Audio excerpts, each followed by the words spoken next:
In this video, I'm gonna teach you how to fly Pokemon Emerald. It's a very easy process, so make sure to follow along. In this video, I'm gonna give you easy to follow instructions on how to acquire HMO2 Fly in Pokemon Emerald.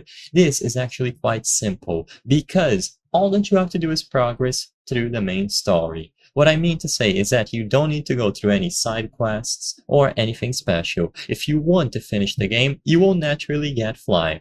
All that you have to do is reach Route 119.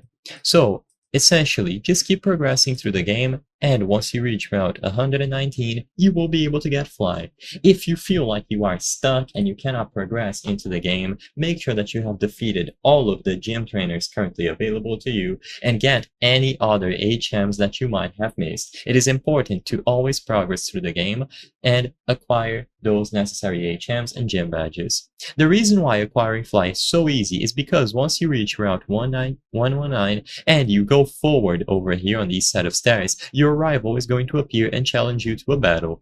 Upon beating your rival, he or she will gift you with HMO2 Fly. So it's as simple as progressing, reaching Route 119, and upon beating your rival, you will be granted HMO2. This is mandatory, so you will never be able to miss getting Fly.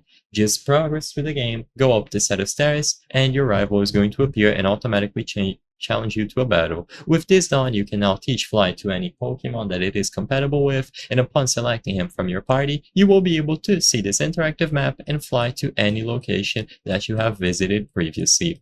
So just keep progressing through the game. Once you reach Route 119, you will be able to get it.